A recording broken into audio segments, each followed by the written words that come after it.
तो पार्ट 9 की शुरुआत वहीं से होती है जहाँ पिछला एपिसोड खत्म हुआ था। हमें पता चला था कि आन्यू की मॉम और असली शिशी ये दोनों भी इस अदला बदली में शामिल थे और अभी शिशी एक सीक्रेट जगह पर रह रही है। तो एक साल पहले के एक फ्लैशबैक से हमें पता चलता है कि शिशी उसके हर साल के चेकअप से थक चुकी थी, क्योंकि इस बॉडी चेकअप में उसे बहुत ही ज्यादा पेन होता था और इसी से बचने के लिए वो अपनी जान लेने की भी कोशिश किया करती थी। तो इसी के दौरान आन्यू की मॉम हॉस्पिटल में छुपकर शिशी से मिलने गई थी, जहाँ उन्होंने बताया था कि तुमसे पहले भी इस बीमारी के एक पेशेंट का मैंने ट्रीटमेंट किया था, मगर उस ट्रीटमेंट में उसे तुमसे कई गुना दर्द सहना पड़ा था। तो शिशी पूछती है कि क्या आप मुझे ठीक कर सकती हैं? तब आन्यू की मॉम ने उसे कहा था कि मैं तुम्हें ठीक तो नहीं कर सकती, मगर मैं तुम्हें तुम्हारी आजादी जरूर लौटा सकती हूँ, ताकि तुम्हें ये ट्रीटमेंट का दर्द ना सहना पड़े, क्योंकि ये ट्रीटमेंट बेकार है। ये कहकर उन्होंने शिशी को अपना कॉन्टैक्ट नंबर दिया था और तभी से ये दोनों कॉन्टैक्ट में थे। तो शिशी अपनी आजादी के लिए और आन्यू की मॉम आन्यू की जान बचाने के लिए टीम अप किया और इस प्लान को एग्जीक्यूट किया। कमिंग बैक टू प्रेजेंट, हम देखते हैं शिशी अपनी आजादी पाकर बहुत ही ज्यादा खुश थी। वहीं दूसरी ओर आन्यू ने शिशी का पता लगा लिया था अनियमी के उस जेंट्री वाले पोएम की मदद से, क्योंकि आन्यू का बचपन समंदर में ही गुजरा है। तो आन्यू की मॉम जब भी समंदर के जरिए अपनी बोट से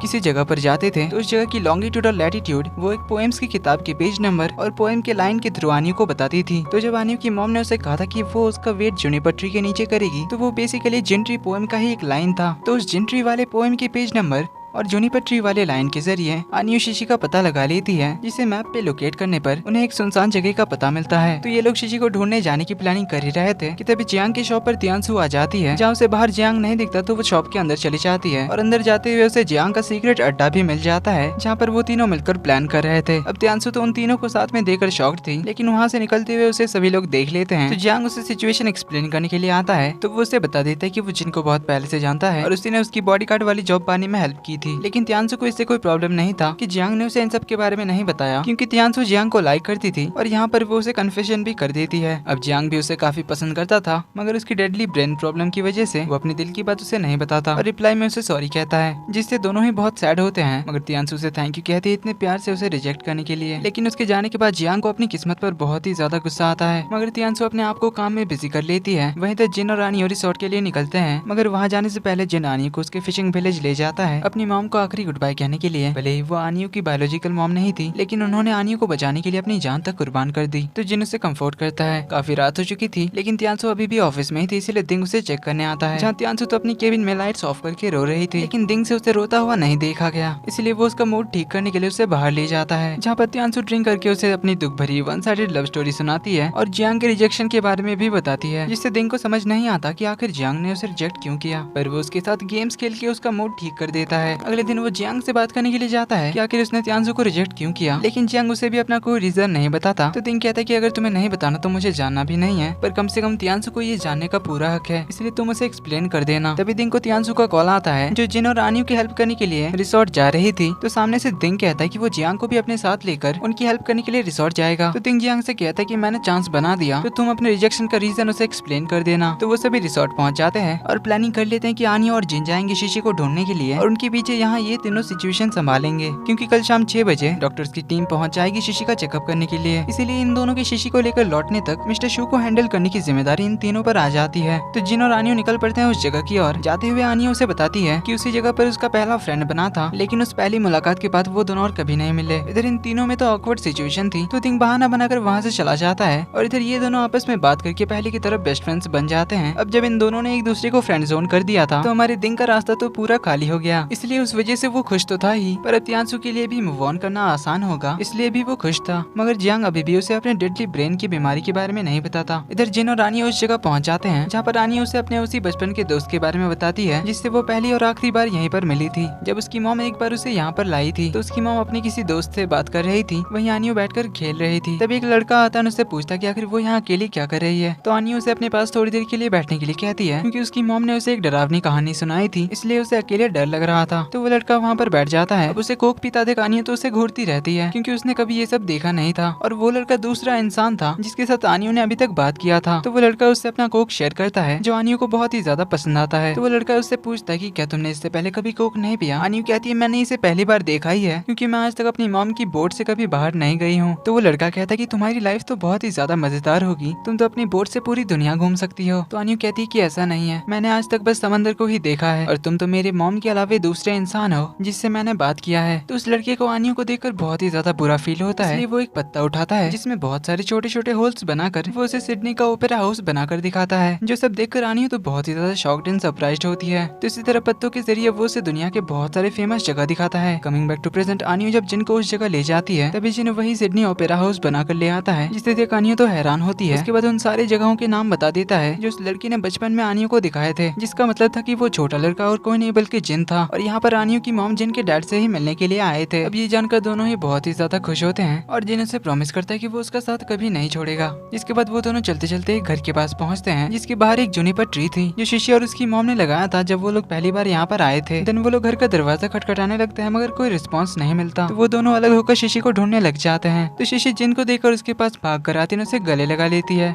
तभी सामने से उन दोनों को आनियो देख लेती है और पहली बार आनियो और शिशी एक दूसरे को आमने सामने देखते हैं। और इसके बाद जिन शिशी को उनके डीएनए रिपोर्ट्स दिखाता है और बताता है कि तुम दोनों के ट्विंस होने के चांसेस 99.99% है। तो शिशी पूछती है कि तुम्हारे बारे में तो मुझे डैड ने कभी नहीं बताया। तो आनियो कहती है कि उसे भी कुछ दिन पहले ही पता चला, मगर शिशी तो उनके साथ जाने के लिए मना कर देती है क्योंकि उसे अपने आखिरी के कुछ दिन यहाँ पर शांति से जीने थे। तो जिन उसे बताता है कि एक मेडिकल टीम आने वाली है शिशी की फुल बॉडी चेकअप करने, और अगर तुम हमारे साथ नहीं गई तो आनियो पकड़ी जाएगी। फिर सोच लो, तुम्हारे डैड को तुम्हें ढूंढ निकालने में ज्यादा टाइम नहीं लगेगा, इसलिए ये तुम्हारे लिए भी प्रॉब्लम हो सकती है। तो आनियो कहती कि क्या तुम अपने डैड से नहीं मिलना चाहती जिन्हें तुम्हारी इतनी ज्यादा फिक्र है। पर शिशी इस बारे में कल बात करेगी कहकर चली जाती है। लेकिन आधी रात को वो सोते हुए आनियो के पास आ जाती है जो उसे घूर रही होती है। अब अचानक उसे देखकर आनियो तो घबरा ही जाती है। तो शिशी कहती कि अगर हम सच में ट्विंस हैं तो हम दोनों के सारे बॉडी ऑर्गन्स भी सेम होंगे। जो सुन आनियो को उसकी बात समझ नहीं आती। अगले दिन ये तीनों तो मिस्टर शू के घर पर नजर रखे हुए थे जियांग के ट्रैकिंग ऐप की मदद से। वहीं तो शिशी मान जाती है इन दोनों के साथ वापस आने के लिए, मगर इसके लिए वो एक शर्त रखती है जिसके बारे में हमें अभी नहीं बताया जाता। वहीं तर बटलर मिस्टर शू को बताता है कि 2 घंटे में डॉक्टर ज़ेंग की फ्लाइट यहाँ पर लैंड हो जाएगी, इसलिए मिस्टर शू शिशी को रेडी करने के लिए विला की ओर जाते हैं। अब मिस्टर शू को अपने घर से निकलता देखकर जियांग जिन को कॉल करता है, बताता है कि मिस्टर शू यहाँ पर 1 घंटे के अंदर पहुँच जाएंगे। तो जिन कहता है कि उसे वापस आने में 1 घंटे से थोड़ा ज्यादा टाइम लगेगा, इसलिए उनके लौटने तक जिन्होंने मिस्टर शू को हैंडल करने के लिए कहता है। अब 1 घंटा बीत जाता है, मिस्टर शू रिसोर्ट पहुँच जाते हैं। तो तियांसु इन दोनों को ऊपर छुपने के लिए कह देती है। फिर वो मिस्टर शू का वेलकम करती है। अब तियांसु को यहाँ देकर मिस्टर शू से यहाँ आने का रीजन पूछते हैं। तो तियांसु बताती है कि उसे शिशी ने यहाँ पर बुलाया था। तो मिस्टर शू शिशी को आवाज लगाने लग जाते हैं। तो तियांसु बहाना मार देती है शिशी कल रात अच्छे से सोई नहीं थी, इसलिए वो अभी आराम कर रही है। तो मिस्टर शू भी उसे अभी डिस्टर्ब नहीं करना चाहते थे, वरना वो चिढ़ जाएगी एंड चेकअप कराने से मना कर देगी, इसलिए वो लोग वहाँ पर बैठकर बातें करने लग जाते हैं। तभी बटलर मिस्टर शू को बताता है डॉक्टर ज़ेंग की फ्लाइट 1 घंटे डिले हो गई है। तो मिस्टर शू शिशी को जगाना चाहते थे ताकि वो फ्रेश होकर रेडी हो जाए, इसलिए वो ऊपर जाने लगते हैं उसे बुलाने के लिए। मगर तियांसु उन्हें रोक कर कहती कि वो अभी उसे बुला कर लाती है। ये कहकर वो ऊपर जाती है। पहले तो आनियो को मैसेज करने लग जाती है, यहाँ की सिचुएशन के बारे में बताने लगती है। पर तभी वहाँ पर मिस्टर शू भी आ जाते हैं। तो तियांसु कहती वो जाग गई है, लेकिन मिस्टर शू को बिलीव नहीं होता है। वो अंदर आ जाते हैं, शिशी को बुलाने लगते हैं। तो तियांसु बहाना मारती कि वो नहा रही है, मगर मिस्टर शू का उसकी बातों पर डाउट होने लगा था, इसीलिए वो खुद ही उसे चेक करने जाते हैं। लेकिन बाथरूम के अंदर से शिशी की ही आवाज आती है, जो कि अंदर दिंग नहा रहा था, मगर उसने आनियो को कॉल लगा दिया था और स्पीकर से कनेक्ट कर दिया था, जिससे शिशी की बातें उन्हें जोर से सुनाई दे रही थी, क्योंकि दूसरी साइड से आनियो के फोन से शिशी ही बात कर रही थी। तो अब इससे मिस्टर शू को बिलीव हो जाता है, वो बाहर चले जाते हैं। लेकिन दिंग और जियांग की छुपते हुए हालत ही खराब हो गए थे। लेकिन अभी ने थोड़ी देर का टाइम मिल गया था। तो कुछ देर बाद बटलर बताता है कि डॉक्टर ज़ेंग एयरपोर्ट पर पहुंच गए हैं और वो हॉस्पिटल के लिए ही निकले हैं। तभी वहाँ पर असली शिशी की एंट्री होती है, जो पीछे के रास्ते से रिसोर्ट में आ गई थी, जो आते ही अपने डैड को हक कर लेती है, क्योंकि उसने डैड को बहुत ही ज्यादा मिस किया था। तो यहाँ से ये लोग हॉस्पिटल के लिए निकलते हैं। तो वहीं दूसरी ओर जिन आनियो को अपने अपार्टमेंट ले आया था, क्योंकि अभी उसे कुछ दिनों तक यहीं पर छुप कर रहना होगा।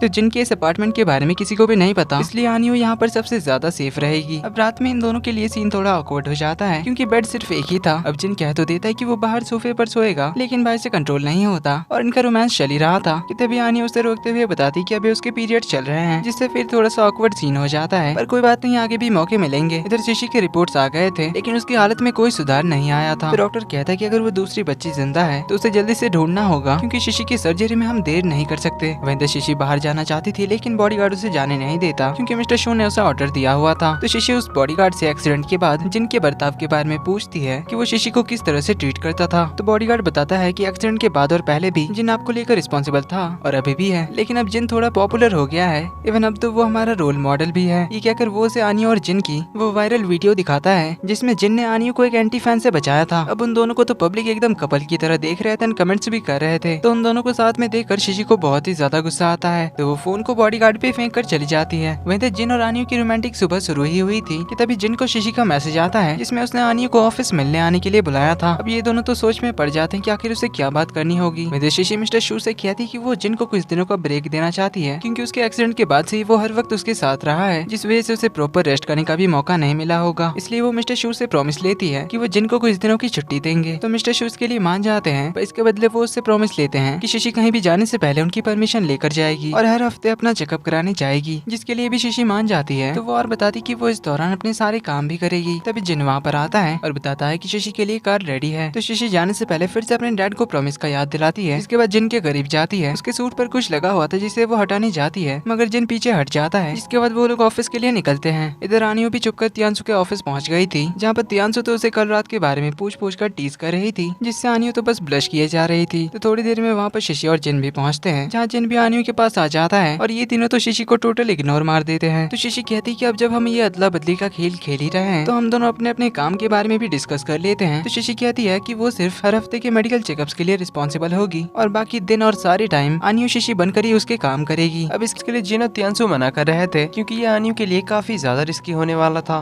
लेकिन शशि उन्हें याद दिलाती कि उसने यहाँ वापस आने के लिए एक शर्त रखी थी और वो यही थी क्योंकि वो अपने बचे हुए कुछ दिन ऐसे काम करना नहीं चाहती थी। तो आनियो भी इसके लिए मान जाती है। वहीं शशि जिन को बताती कि उसने जिन की कुछ दिनों की छुट्टी कर दी है, इसलिए अब उसे आनियो के पीछे नहीं जाना पड़ेगा। तो इस दौरान वो शशि का बॉडीगार्ड बनकर रहेगा। तो दोनों अपनी अपनी जगह बदल लेते हैं। आनियो शशि बनकर दूसरे बॉडीगार्ड के साथ चली जाती है। वहीं इधर दिंग शशि को कचरे के डिब्बे में छुपाकर ऑफिस के बाहर ले आता है, जिसके बाद शशि जिन के साथ बाहर चली जाती है, जहाँ पर वो जिन के साथ थोड़ी क्लोजनेस बढ़ाने की कोशिश करती है, मगर जिन उसे कोई खास भाव नहीं देता क्योंकि वो समझ चुका था कि शशि ने जानबूझकर जिन को आनियो से दूर रखने के लिए ये सब किया। वहीं इधर आनियो पूरे दिन का शूटिंग का काम एंड अपना लाइव स्ट्रीमिंग का काम खत्म कर लेती है। फिर वो जिन के अपार्टमेंट वापस आ जाती है, जहाँ पर वो उसे काफी ज्यादा मिस कर रही थी। ऊपर से शशि ने जिन के साथ अपनी शैडो पिक खींचकर अपने सोशल मीडिया अकाउंट पर अपलोड कर दिया था, जो देखकर आनियो तो कुछ ज्यादा ही उसे मिस कर रही थी। वहीं जिन दूसरे बॉडीगार्ड को बुला लेता है शशि को घर ले जाने के लिए, जहाँ पर शशि मना कर रही थी क्योंकि वो जिन के साथ और ज्यादा टाइम स्पेंड करना चाहती थी। मगर बॉडीगार्ड बताता है कि मिस्टर शू ने मुझे खास ऑर्डर दिया है आपको जल्दी से घर ले जाने का, वरना वो खुद आकर आपको ले जाएंगे, इसलिए शशि को जाना ही पड़ता है। अब जिन के वापस आने के इंतजार में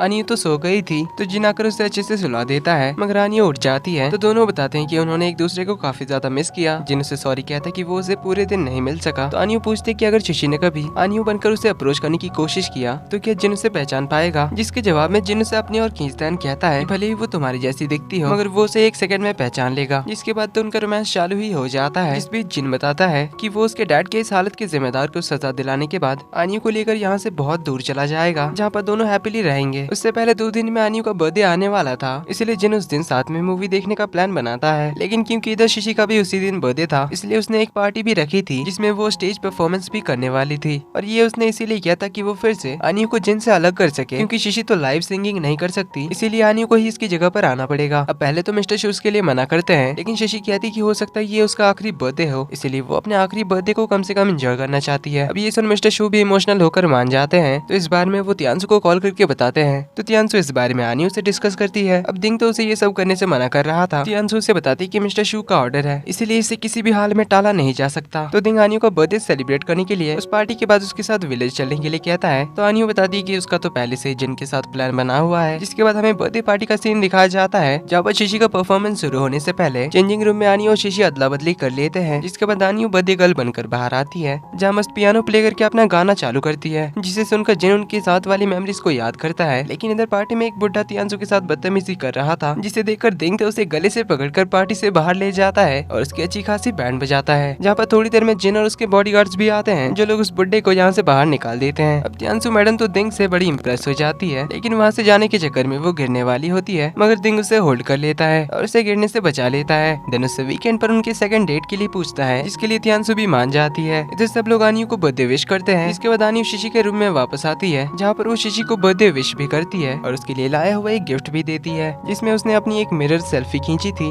जिसे देखकर शशि भी काफी खुश होते हैं, उसे हग करती है। मगर शशि आनियो के गर्दन में बेहोशी की दवा इंजेक्ट कर देती है, जिससे आनियो बेहोश हो जाती है। तो वो उस गिफ्ट को डस्टबिन में फेंक कर आनियो बनकर जिन के पास चली आती है। वहीं इधर आनियो को काफी देर बाद होश आती है, जहाँ वो तो डस्टबिन में गिफ्ट को फेंका हुआ देखकर समझ जाती है कि शशि असल में क्या करना चाहती थी। इधर शशि जिन को लेकर मूवी देखने के लिए जा रही थी, जहाँ पर वो सबसे पहले जिन का मोबाइल साइलेंट पे करके अपने पर्स में रख लेती है, जिस वजह से आनियो के बार बार कॉल करने पर भी जिन की ओर से कोई रिस्पॉन्स नहीं आता। तो आनियो कल रात के बात के बारे में याद करती है जब उसने कहा था कि अगर शिशी आनियो बनकर उसके करीब गई तो जिन उसे पहचान पाएगा या नहीं, पर वो कहती कि उसे जिन पर पूरा भरोसा है। इधर शिशी तो आनियो की तरह बात करने की पूरी कोशिश कर रही थी, मगर जिन को उसके बिहेवियर से थोड़ा डाउट तो होने लग गया था। वहीं इधर आनियो को एक बर्थडे लाइव स्ट्रीम भी करनी थी, जिसके लिए वो तैयारी करती है, जहाँ पर मिस्टर शू के लिए बर्थडे केक लेकर आते हैं जो उन्होंने अपने हाथों से बनाया था। तो वो उसे ढेर सारा आशीर्वाद देते हैं। वहीं इधर शिशी तो जिन के करीब आने की कोशिश कर रही थी, मगर जिन तो उसे पहचान लेता है और उससे कहता है कि अब अपना नाटक बंद करो। तो शिशी पूछती कि आखिर उसने उसे पहचान कैसे लिया। जिन कहता है मैंने तुम्हें पहली बार देखकर ही पहचान गया था, लेकिन मैं अब तक तुम्हारे साथ कॉपरेट इसीलिए कर रहा था ताकि तुम और कोई बड़ी गड़बड़ ना करो जिससे आनियो खतरे में पड़े। ये कहकर वो उससे अपना फोन लेता है, उसे बताता है कि उसने उसे यहाँ से ले जाने के लिए किसी को बुलाया है।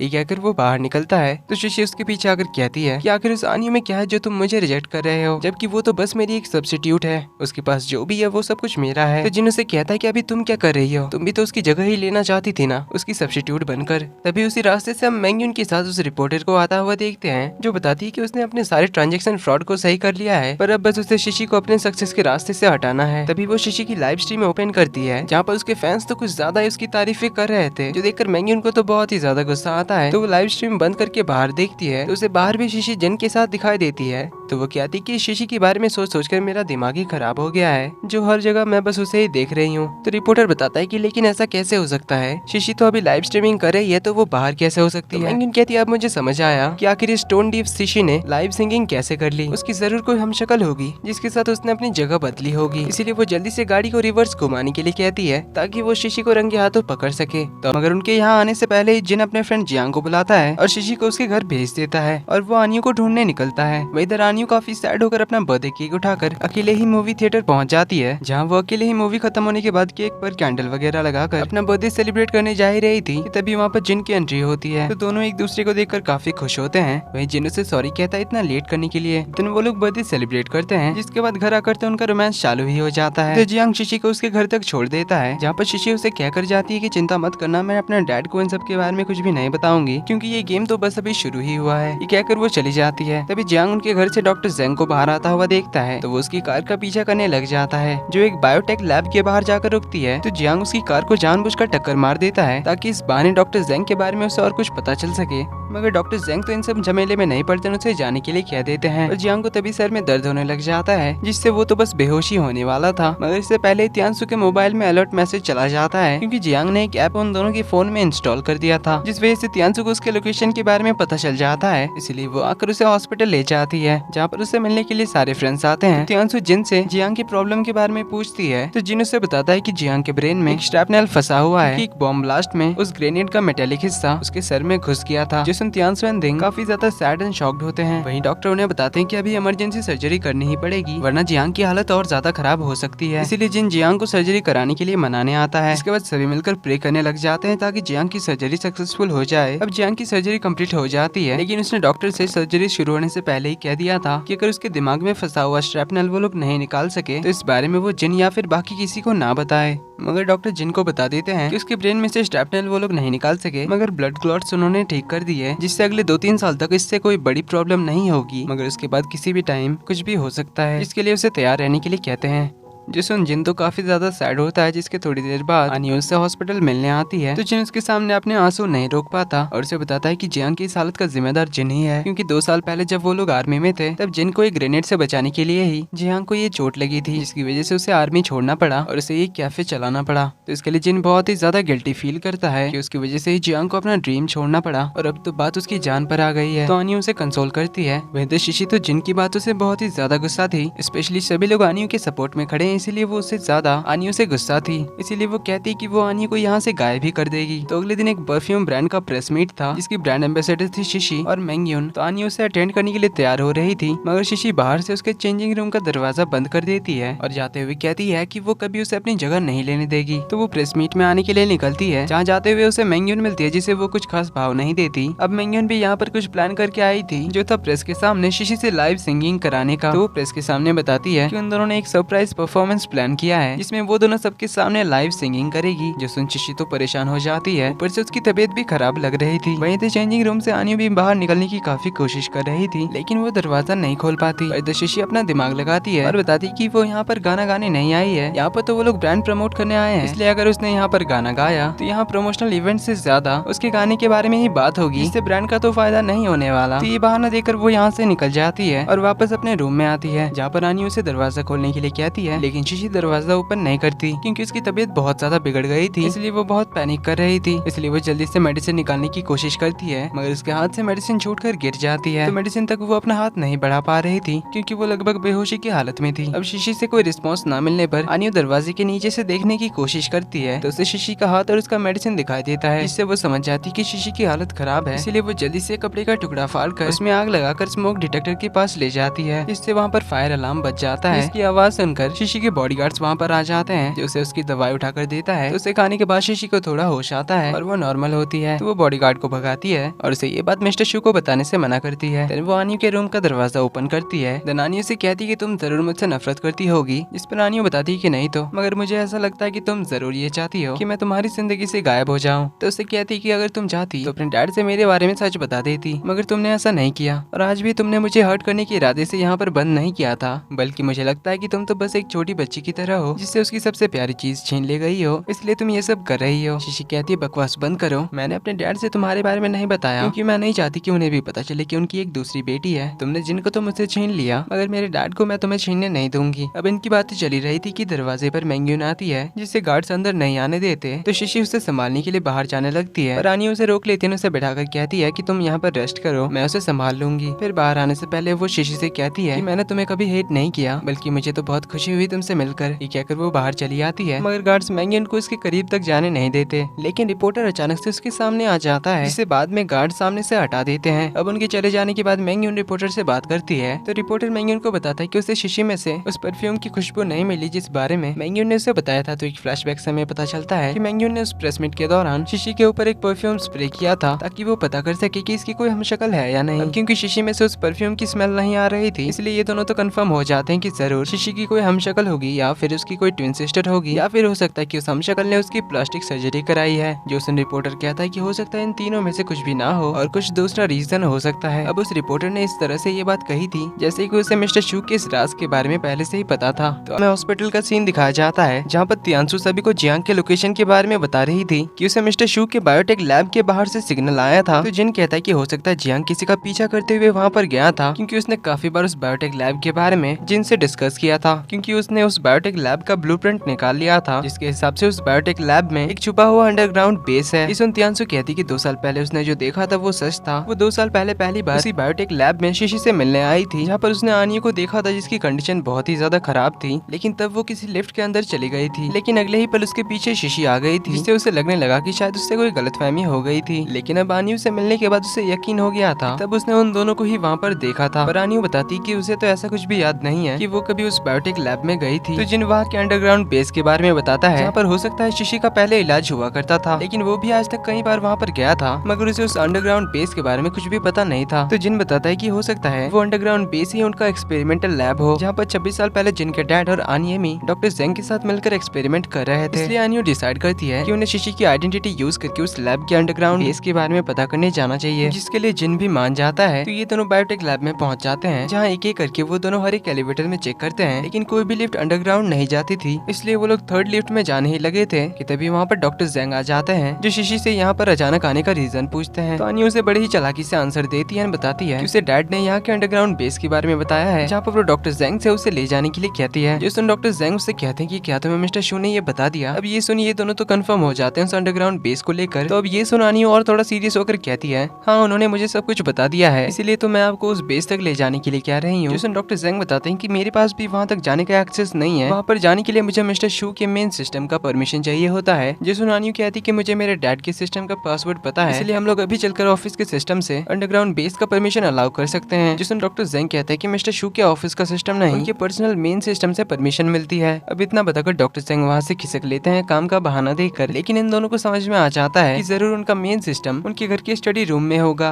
अब इन दोनों को ये बात तो समझ में आ गई थी, पर इधर मिस्टर शू के सामने आनियो का भांडा फूट चुका था, आनियो के डेंटल रिपोर्ट की वजह से, क्योंकि आनियो जहाँ पर अपने विजडम टीथ निकालने के लिए गई थी, उस डॉक्टर की रिपोर्ट से इन्हें सब कुछ पता चल गया था, जिसे देखकर मिस्टर शू को समझने में देर नहीं लगती कि आनियेमी ने ही उस एक्सीडेंट के बहाने शिशी और आनियो की अदला बदली करी थी। तो बटलर पूछता है कि फिर शिशी उनकी मदद क्यों कर रही है। तो मिस्टर शू बताते हैं कि शायद उन्होंने शिशी के सामने ट्विन सिस्टर वाला इमोशनल ड्रामा किया होगा, जिससे शायद शिशी ने सच मान लिया है, इसीलिए वो उनकी हेल्प कर रही है। तो बटलर कहता है कि हमें अभी अपने आदमी भेजने चाहिए और उस लड़की को पकड़ लेना चाहिए, लेकिन मिस्टर शू कहते हैं कि इसकी कोई जरूरत नहीं पड़ेगी, वो खुद ब खुद हमारे पास आ जाएगी जैसे ही वो शिशी के साथ फिर से अदला बदली करेगी। कहकर वो शिशी का स्केड्यूल मंगाते हैं। इसके हिसाब से आज शिशी का एक सॉन्ग रिकॉर्डिंग था और मिस्टर शू को भी पता था कि शिशी टोन डीफ है, तो इस गाने को रिकॉर्ड करने के लिए वो लोग फिर से अपनी आइडेंटिटीज बदलेंगे। तो स्टूडियो जाने के दौरान वो लोग आनियो को उठा लेंगे। तो रिकॉर्डिंग करने जाने के लिए आनियो तैयार हो जाती है और स्टूडियो जाने के लिए कार में बैठती है, जहाँ आज उसे एक दूसरा ड्राइवर पिक करने के लिए आया था। वह तो जिन शिशी को लेकर एक सेफ जगह जा रहा था। इधर आनियो को जो ड्राइवर पिक करने आया था उसे मिस्टर शू ने ही इंस्ट्रक्शन देकर भेजा था कि उसे शिशी को स्टूडियो की जगह उनके लैब पर ले आना है, और मिस्टर शू ने तो उसे शिशी की कोई भी बात सुनने से मना कर दिया था और कार में ही सिग्नल जैमर एक्टिवेट करने के लिए कहा था। तो आनियो जब देखती कि ड्राइवर तो स्टूडियो से दूसरी ओर जा रहा है, इससे वो समझ जाती कि कुछ तो गड़बड़ है, इसलिए वो जिन को मैसेज करने की ट्राई करती है, लेकिन उसका मैसेज सेंड नहीं हो रहा था, जिससे उसका शक यकीन में बदल जाता है। जरूर मिस्टर शू को उनके बारे में सब पता चल गया होगा, इसलिए वो ड्राइवर से बहाना करके कार रोकने के लिए कह रही होती है, मगर ड्राइवर तो उसकी कोई भी बात नहीं सुन रहा था। वह तो जिन को दिन का कॉल आता है जो उसे बताता है कि आनियो को तो 10 मिनट पहले ही स्टूडियो पहुंच जाना चाहिए था, लेकिन वो अभी तक नहीं पहुंची, जरूर कुछ तो गड़बड़ है। तो जिन तुरंत से अपनी कार रिवर्स में घुमाता है और आनियो को बार बार कॉल लगाने लगता है, लेकिन उसका कॉल नॉट रीचेबल आ रहा था, जिससे वो भी आनियो को लेकर परेशान होता है। इस पर शिशी कहती कि शायद उसके डैड को सब कुछ पता चल गया है, पर इस सिचुएशन से निकलने में वो उसकी हेल्प कर सकती है अगर उन्होंने आनियो को उसके डैड तक पहुंचने से पहले ही ढूंढ लिया तो जिन सबको फोन करके आनियो को ट्रेस करने में लगा देता है। वहीं इधर मिस्टर शू जब अंडरग्राउंड बेस में पहुंचते हैं तो डॉक्टर जेंग उन्हें बता देते हैं कि शिशी जिन के साथ अंडरग्राउंड बेस के बारे में पता करने के लिए आई थी, जो सुन मिस्टर शू भी कंफर्म हो जाते हैं कि आनियो, जिन और शिशी उन सबको शायद इस अंडरग्राउंड सीक्रेट बेस के बारे में पता चल गया है। तो यहाँ मिस्टर शू डॉक्टर जेंग को बताते हैं कि जो यहाँ पर शिशी बनकर आई थी वो असल में वही दूसरी बच्ची थी जिसे हम लोग अभी तक ढूंढ रहे थे। चिंता मत करो, वो थोड़ी देर में यहाँ पर आने वाली है, जिसे हमें जल्द से जल्द खत्म करना होगा, क्योंकि उन्हें कुछ ज्यादा ही पता चल गया है, इसलिए उसके आते ही सर्जरी शुरू कर देना। अब यहाँ पर मिस्टर शू शिशी को ठीक करने के लिए वही एक्सपेरिमेंट करने के लिए कह रहे थे जो उन्होंने 26 साल पहले करने के लिए कहा था, जिसमें आनियो के जरिए शिशी की बीमारी ठीक हो सकती थी। इधर आनियो कार को रुकवाने के लिए तबीयत खराब होने का बहाना कर देती है, जिसमें वो जानबूझकर अपनी दवाइयाँ नीचे गिरा देती है, जिन्हें वो ड्राइवर की ओर ढकेल देती है। देन ड्राइवर को वो मेडिसिन उठाने के लिए कहती है, इससे पहले वो विंडो खोलने के लिए कहती है ताकि उसे कुछ ठंडी हवा मिल सके। ड्राइवर उसकी बात मानकर विंडो खोल देता है। फिर मेडिसिन उठाने के लिए उसे कार रोकनी पड़ती है। इस मौके का फायदा उठाकर आनियो अपने फोन में एक मैसेज टाइप करती है और फोन को बाहर एक लड़की की ओर फेंक देती है, जिसे वो फोन को चेक करने का इशारा भी करती है। तो ड्राइवर आनियो को मेडिसिन उठाकर देता है, फिर कार चालू करके निकल जाता है। तो वो लड़की फोन उठाती है जिसमें लिखा हुआ था कि उसे हेल्प के लिए जिन के नंबर पर कॉल करना है। तो वो लड़की वैसे ही करती है, मैसेज से जिन के नंबर पे कॉल लगाती है और इस बार कॉल लग जाती है क्योंकि जैमर के एरिया से फोन काफी दूर था। तो वो लड़की जिन को यहाँ के लोकेशन के बारे में बताती है, जिससे जिन समझ जाता है कि ड्राइवर आनियो को कहाँ ले जा रहा है, इसीलिए वो जल्दी से दिंग को कॉल लगाता है और उसे तियांसु की मदद लेकर आनियो की कार को किसी तरह रोकने के लिए कहता है। तो दिंग लैब की ओर जाने वाले रास्ते को कंस्ट्रक्शन का काम चल रहा है कहकर आने वाली गाड़ियों को रोक देता है और ड्राइवर को बातों ही बातों में उलझा कर रखता है। इसी मौके का फायदा उठाकर आनियो कार से निकल जाती है और फिर से शिशी के साथ अदला बदली कर लेती है। तो जिन आनियो को लेकर वहाँ से निकल जाता है और शिशी उस ड्राइवर के साथ चली जाती है, जहाँ उस लैब में फिर से शिशी का चेकअप होता है, जिससे मिस्टर शू को पता चल जाता है कि वो तो असली शिशी ही है। जो सुन मिस्टर शू शॉक्ड होते हैं, तो वो बाहर आते हैं शिशी से बात करने के लिए, जहाँ उसकी हालत फिर से खराब हो गई थी इस चेकअप की वजह से और उसे बहुत ज्यादा पेन भी हो रहा था। तो मिस्टर शू से आनियो के बारे में पूछने लग जाते हैं, तो उल्टा शिशी ही उनसे पूछने लग जाती है कि आखिर आनियो सच में है कौन, क्या वो मेरी कोई ट्विन सिस्टर है जिसके बारे में आपने मुझे नहीं बताया। लेकिन मिस्टर शू से इस बारे में कुछ भी नहीं बताते। अब शिशी तो इन सारे चेकअप से थक चुकी थी, इसलिए वो डैड से रिक्वेस्ट करने लग जाती कि वो ये सब कुछ नहीं कराना चाहती है, वो बस शांति से अपने आखिरी कुछ दिन जीना चाहती है। तो डैड उसे कंसोल करते हुए कहते हैं कि वो बहुत जल्दी ठीक हो जाएगी और बाकी दूसरे सभी इंसानों से बहुत ज्यादा हेल्दी होगी। इसके बाद शिशी अपने डैड के साथ घर वापस आ जाती है, जहाँ उसे मरने की कोई फिक्र नहीं थी, बस उसे चिंता थी अपने डैड की, उसके जाने के बाद डैड अपने आप को कैसे संभालेंगे। तभी उसे आनियो का कॉल आता है जो उसके हेल्थ के बारे में पूछती है। तो दोनों एक दूसरे के बारे में बात करने लग जाते हैं। वही तरह हम उस रिपोर्टर ली को देखते हैं जो आनियो और शिशी के ट्विंस होने के बारे में आर्टिकल्स पब्लिश कर देता है, जिसके साथ वो बहुत सारे प्रूफ्स एंड वीडियो प्रूफ्स भी अपलोड करता है, जिससे हमें पता चलता है कि इस रिपोर्टर ली को मिस्टर शू के इस राज के बारे में पहले से ही पता है। तो रिपोर्टर ली आईनी के सामने कहता है कि मिस्टर शू, कि अब तुम्हारे 26 साल पहले वाले राज का पर्दाफाश करने का टाइम आ गया है, जिससे मेरा बदला भी पूरा हो जाएगा। तभी हम रिपोर्टर ली के बैक साइड पर एक बहुत ही बड़ा कट नोटिस करते हैं, इसका कोई ना कोई लिंक तो मिस्टर शू के साथ जरूर है। इसके 26 साल पहले रिपोर्टर ली को दिखाते हुए जो मिस्टर शू के इस बायोटेक लैब में आया था, यहाँ चल रहे कुछ इलीगल कामों का पर्दाफाश करने, क्योंकि उस टाइम मिस्टर शू एक गैंगस्टर हुआ करता था, पर फिर उसने इस बायोटेक लैब को बनाया, जिसके बाद वो काफी ज्यादा अमीर होता गया। अब रिपोर्टर ली सब का वीडियो रिकॉर्ड कर रहा था, मगर तभी मिस्टर शू और उसके गुंडे उसे पकड़ लेते हैं और उसे बहुत ही ज्यादा मारते पीटते हैं। तो इस वीडियो को भी रिपोर्टर ली ने नेट पर पब्लिश कर दिया था आनियो और शिशी के ट्विंस होने के आर्टिकल के साथ साथ। तो ये सारे आर्टिकल्स जियांग भी देखता है और उस वीडियो को देखकर वो समझ जाता है कि उस बायोटेक लैब के अंडरग्राउंड बेस में जरूर कोई ना कोई सीक्रेट है जिसके बारे में मिस्टर ली को कुछ ना कुछ तो पता है। वहीं इधर मिस्टर शू वो सारे आर्टिकल्स और वो वीडियो टेक डाउन करवाने के लिए कहता है। तो वहीं इधर तियानसु, जिन और बाकी सारे आनियो को बचाने के बारे में डिस्कस कर रहे थे, क्योंकि इतना सब कुछ होने के बाद मिस्टर शू शांत नहीं बैठेगा। तो उन्हें आइडिया आता है कि इसी ट्विंस वाली स्टोरी से आनियो सबसे ज्यादा सेफ रहेगी, क्योंकि जब तक ये आर्टिकल्स पब्लिक में रहेंगे तब तक आनियो के बारे में बातें होंगी। इसलिए जिन, तियानसु और जियांग को इन आर्टिकल्स को और ज्यादा वायरल कराने के लिए कह देता है। तब तक जिन और आनियो मिस्टर शू की मेन सिस्टम तक पहुंचने का रास्ता ढूंढेंगे, लेकिन इससे पहले आनियो को सेफ रखने के लिए उन्हें आनियो और शिशी को साथ में पब्लिक के सामने लाना होगा। अब इस प्रॉब्लम को भी तियानसु ने सॉल्व कर दिया था, क्योंकि शिशी और मिस्टर शू एक बहुत ही पॉपुलर शो पे जाने वाले थे। तो ये लोग प्लान करते हैं आनियो को उसी लाइव शो के दौरान वहाँ पर पहुँचाने का। लेकिन इधर मिस्टर शू ने शिशी की सिक्योरिटी फुल टाइट कर दी थी, ताकि वो आनियो और जिन को अदला बदली करने का कोई मौका ही ना दे। और मिस्टर शू ने तो जिन और आनियो को ढूंढने के लिए भी लोगों को लगा दिया था, लेकिन उन्हें जिन का कोई पता नहीं मिलता। तो मिस्टर शू कहते हैं कि मैं किस तरह से काम करता हूँ ये जिन को अच्छी तरह से पता है, और मैं भी अच्छी तरह से जानता हूँ कि वो आगे क्या कर सकता है। इसीलिए मिस्टर शू अपने सारे बंदों को उस लाइव शो की स्टूडियो के आसपास रहने के लिए कहता है। अब मेंगयुन भी इस शो में आने वाली थी, इसलिए जिन का प्लान था आनियो को मेंगयुन के साथ उस शो में लाने का, जिसके लिए वो लोग बीच रास्ते में मेंगयुन की कार रुकवाते हैं और आनियो जाती है मेंगयुन से बात करने के लिए, जहाँ पर वो उसे झूठी कहानी सुना देती है कि शिशी उसका यूज कर रही है अपने आइडल करियर के लिए, जो कि आनियो नहीं करना चाहती है। तो मेंगयुन को लग रहा था कि वो इसका फायदा उठा सकती है, शिशी का सच दुनिया के सामने लाकर उसे अपने रास्ते से हटाने के लिए। वहीं तियानसु उस लाइव शो के होस्ट के साथ सेटिंग करती है और बताती है कि उनके आज के गेस्ट के लिए एक स्पेशल सरप्राइज का अरेंजमेंट कर दिया गया है, जो कि मिस्टर शू की बचपन में बिछड़ी हुई बेटी यानी कि शिशी की वही ट्विन सिस्टर, जिसके चर्चे अभी इंटरनेट पे चल रहे हैं। तो तियानसु होस्ट को अपने झांसे में लाने के लिए कहती है कि सोचिए अगर ये सच आपके शो के जरिए बाहर आया तो फिर आपकी शो की चर्चे तो चारों ओर फैल जाएंगे और आप भी काफी ज्यादा पॉपुलर बन जाएंगी। अब इसके लिए होस्ट तो मान जाती है। तो इधर आनियो मेंगयुन के साथ पहुंच जाती है। अब मास्क पहने होने की वजह से उसे गार्ड्स तो पहचान नहीं पाते, लेकिन मिस्टर शू का बटलर उसे पहचान लेता है। मगर उनके कुछ करने से पहले मेंगयुन के बॉडीगार्ड्स उन्हें रोक लेते हैं और इस मौके का फायदा उठाकर आनियो अंदर चली जाती है। अब मिस्टर शू को इस बारे में जैसे ही पता चलता है तो वो अपने सारे बॉडीगार्ड्स को आनियो को ढूंढने के लिए भेज देते हैं। वहीं इधर हम देखते हैं कि आनियो बॉडीगार्ड से बचकर भाग रही होती है। तभी वहाँ पर जिन आ जाता है, एक एक करके वो सारे बॉडीगार्ड्स की बैंड बजा देता है। फिर आनियो को लेकर वो इस शो की ओर भागता है, लेकिन उसे फिर से बहुत सारे बॉडीगार्ड्स घेर लेते हैं। मगर उनमें से एक जिन का फ्रेंड होता है, इसलिए वो उसके साथ मिलकर दूसरे बॉडीगार्ड्स को चकमा दे देता है और सारे गुंडों को मारता पीटता हुआ आनियो को वहाँ से शो की ओर ले आता है। इधर लाइव शो में शिशी अपना रिटायरमेंट अनाउंस कर देती है, अपना कुछ पर्सनल रीजन बताकर, जो सुन मिस्टर शू हैरान होते हैं, लेकिन वो कुछ खास रिएक्ट नहीं करते। पर इसके थोड़ी ही देर बाद होस्ट अनाउंस करती है शिशी और मिस्टर शू के लिए एक सरप्राइज, उनकी बचपन में बिछड़ी हुई जुड़वा बच्ची आनियो, जिसे देखकर ऑडियंस के साथ साथ मिस्टर शू भी काफी ज्यादा शॉक्ड होते हैं। लेकिन मीडिया के सामने वो उसे अपनी बेटी एक्सेप्ट कर लेते हैं और अपनी बेटी से इतने सालों बाद मिलने का इमोशनल ड्रामा भी शुरू कर देते हैं। आनियो के यहाँ आने के बाद तो मीडिया वालों के सामने वो सेंटर ऑफ अट्रैक्शन बन जाती है, जिस वजह से आनियो का मिस्टर शू के साथ इंटरव्यू लिया जाता है और ये सब देखकर शिशी तो वहाँ से चली जाती है। लेकिन मिस्टर शू मीडिया वालों के सामने अपनी एक्टिंग जारी रखते हैं। वहीं ये सब देखकर मेंगयुन हैरान होती है, क्योंकि वो तो सोच कर आई थी कि यहाँ पर शिशी का भांडा फूटेगा, लेकिन यहाँ तो बाप बेटी का मिलन हो रहा था, इसलिए वो टांग अड़ाने जाती है, मगर तियानसु उसे रोक लेती है। देन मिस्टर शू आनियो को लेकर बाहर आते हैं, जहाँ पर बहुत सारे मीडिया वाले खड़े थे। तो वो लोग उनसे सवाल पे सवाल करने लग जाते हैं, जिस पर मिस्टर शू कहानी बना देते हैं कि आनियो का बचपन में किडनैप हो गया था और तब से ही वो आनियो को ढूंढ रहे थे। यहाँ वो तो ये भी बता देते हैं कि आनियमी ने ही बचपन में आनियो का किडनैप किया था, जिसकी सजा उसे मिल चुकी है। देन बताते हैं कि वो अब आनियो का बहुत ही अच्छी तरह से ख्याल रखेंगे। अब यहाँ तो वो मीडिया वालों के सामने ये भी बता देते हैं कि आनियो को कोई बीमारी है। अब यहाँ पर उन्होंने आनियो को बीमारी क्यों बताया, इस बारे में तो हमें कहानी में आगे ही पता चलेगा। अब मीडिया वालों के बहुत सारे सवाल थे, इसलिए वो लोग कुछ दिन बाद मिस्टर शू के घर पे ही इंटरव्यू रखते हैं। अब क्योंकि आनियो के बारे में पब्लिक को पता चल चुका था, इसलिए मिस्टर शू इतनी आसानी से आनियो का कुछ बिगाड़ नहीं सकते थे। लेकिन उनका प्लान तो कुछ और ही था। उन्होंने जो आनियो की बीमारी के बारे में बताया था, अब वो उसका यूज करने वाले थे। इसलिए वो कहते हैं कि अब दुनिया देखेगी कि वो अपने बीमार बच्चे के लिए क्या क्या करते हैं, और वो अभी के लिए जिन को भी वापस बुला लेते हैं, ताकि जिन इनके आंखों के सामने रहन कुछ गड़बड़ ना कर पाए। पर ये सब कुछ देखकर जियांग को दाल में कुछ काला लगता है कि इसमें भी मिस्टर शू का जरूर कोई ना कोई प्लान होगा। अब दिंग उसका ख्याल रखने के लिए आया था, जहाँ पर जियांग उससे तियानसु के साथ उसका रिलेशनशिप कहाँ तक पहुँचा इस बारे में पूछता है। तो दिंग बताता है कि कोशिश जारी है। तो जियांग कहता है कि अब जब वो ठीक हो चुका है तो अब वो भी पीछे नहीं हटेगा और आज ही तियानसु से कन्फेस करेगा। अब ये सुन दिंग का चेहरा तो उतर जाता है, लेकिन वो क्या भी कह सकता है, आखिर दोनों तो कम्पिटिटर ही है। तो जियांग हॉस्पिटल से डिस्चार्ज ले लेता है और दिंग के साथ ही तियानसु से मिलने के लिए जाता है। तियानसु आती है तो जियांग उसे साइड में कोई पर्सनल बात करने ले जाता है। जाते हुए दिंग को क्या कर जाता है कि अगर उसे कोई काम नहीं है तो वो यहाँ से जा सकता है। ये क्या कर वो तियानसु के पास चला जाता है, जहाँ वो तो तियानसु को हक भी करता है। अब ये देखकर दिंग तो बड़ा ही सैड हो गया था, इसलिए वो वापस जाने ही लगा था, लेकिन वो रुक जाता है। फिर भागकर तियानसु के पास आता है है और उसे बताता है कि मुझे पता है कि मेरी टाइमिंग गलत है, लेकिन मुझे तुम्हें कुछ बहुत इंपॉर्टेंट बताना है। ये कहकर वो उसे अपने प्यार का कन्फेशन कर देता है। जो सुनते अंशु कहती है कि तुम बिल्कुल भी मेरे टाइप के नहीं हो, पर तुम सबसे अलग हो, इसलिए मुझे तुम पसंद आने लगे हो। ये कहकर वो भी उसे बता देती है कि वो भी उसे लाइक करती है। जो सुनदिंग खुश तो होता है, लेकिन वो पूछता है लेकिन जियांग तो तुमसे कन्फेशन करने आया था ना। जियांग कहता है नहीं तो मैं तो बस गुड बाय कहने आया था, क्योंकि मैं आनियो का केस सॉल्व करने के बाद दुनिया घूमने जाने वाला हूँ। जो सुनदिंग समझ जाता है कि ये सब कुछ जियांग ने जानबूझकर किया ताकि दिंग और त्यांसु को साथ में ला सके। अब इन दोनों को साथ में खुश देखकर जियांग फाइनली मूव ऑन करके चला जाता है और आनियो के केस में लग जाता है। इधर जिन मिस्टर शू के घर वापस आ गया था, जहाँ पर आनियो और मिस्टर शू का इंटरव्यू होने वाला था, इसलिए वो उसे आकर कहता है कि जितनी देर हो सके वो उतनी देर तक मिस्टर शू को इंटरव्यू में बिजी रखे। तब तक वो जाकर मिस्टर शू के स्टडी रूम में उनकी मेन सिस्टम से बायोटेक लैब का अंडरग्राउंड बेस का एक्सेस ले लेगा। तो इधर आनियो मिस्टर शू के साथ इंटरव्यू में बिजी होती है। दूसरी ओर जिन जियांग की हेल्प से मिस्टर शू के सिस्टम को हैक कर लेता है, लेकिन उनके सिस्टम के यूजर को चेंज नहीं किया जा सकता। पर जियांग इसका भी हल बता देता है कि सिस्टम का एक्सेस पाने के लिए उन्हें न्यू यूजर ऐड करना पड़ेगा, जिसके लिए जिन को अपना हैंड प्रिंट देना पड़ेगा। तो जिन हैंड प्रिंट देने का प्रोसेस शुरू करता है, जिसमें 10 मिनट का टाइम लगने वाला था, पर इधर मिस्टर शू का अलार्म बजने लग जाता है। इसलिए वो रिपोर्टर और आनी को कहते हैं कि उन्हें अभी एक इम्पोर्टेंट काम के लिए स्टडी रूम में वापस जाना पड़ेगा। तो यहाँ पर आनी उन्हें रोकती भी नहीं है और वो स्टडी रूम में आने के लिए निकल जाते हैं। वहीं इधर जिन को दिखाया जाता है जिसका हैंड प्रिंट अभी तक हाफ ही हुआ था, क्योंकि मिस्टर शू के आने से पहले जिन अपना काम खत्म कर पाएगा। देखेंगे हम अगले एपिसोड में। तो इस सीरीज के बस आखिरी 2 एपिसोड बचे हैं, जो कि 9 मई को रिलीज होगा और तभी हमें इन सारे राज का पता चलेगा कि आखिर रानी और शिशी सच में ट्विंस है या नहीं, और उस बायोटेक लैब में आखिर होता क्या है। वीडियो पसंद आए तो वीडियो को लाइक कर देना, चैनल पर पहली बार आए तो do subscribe and hit the bell icon, ताकि आगे की पार्ट्स आपसे मिस ना हो। मिलते हैं अगले वीडियो में, तब तक के लिए take care and bye bye.